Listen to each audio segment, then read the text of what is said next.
La légende raconte qu'il y a moins d'un siècle, en 1932, le neutron a été découvert et que le soir même, le physicien Lev Landau a imaginé l'existence des étoiles à neutrons à l'aide de la mystérieuse mécanique quantique. Celles-ci seront finalement détectées en 1967 par Jocelyn Bell à Cambridge. Aujourd'hui, on connaît plus de 3000 pulsars, la plupart présents dans des systèmes binaires dont le plus étudié est celui situé dans le centre de la nébuleuse du Crabe. Des étoiles, comme notre Soleil, ok. Des neutrons, comme dans les atomes, ok. Mais les deux ensemble, ça donne quoi?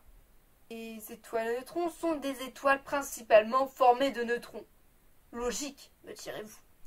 En effet, avec la réaction nucléaire appelée bêta inversée, les protons peuvent avaler des électrons pour se transformer en neutrons. C'est la capture électronique.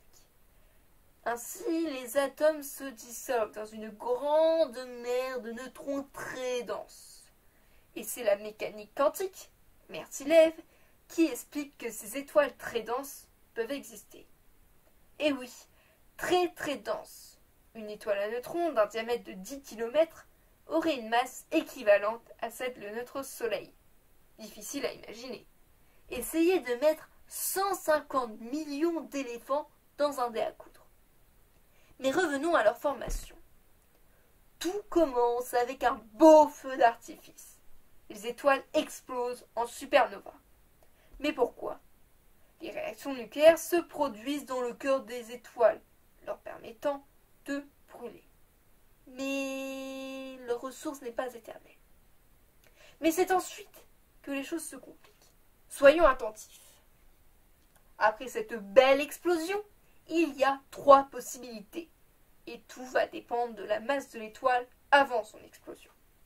Dans le premier cas, quand la masse de l'étoile est inférieure à 8 ou 9 fois la masse du Soleil, il reste une naine blanche. Dans le second cas, quand sa masse est supérieure à 15 masses solaires environ, un trou noir se forme. Dans le dernier cas, quand la masse de l'étoile est entre ces deux limites, il reste une étoile à neutrons, ou un trou noir après l'explosion.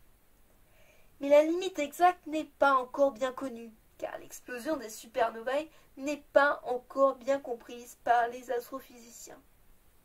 Voilà, maintenant vous êtes des experts en étoiles à neutrons, ou presque, puisqu'il vous reste encore à découvrir la masse limite en dessous de laquelle on forme toujours une étoile à neutrons. Peut-être pendant votre thèse.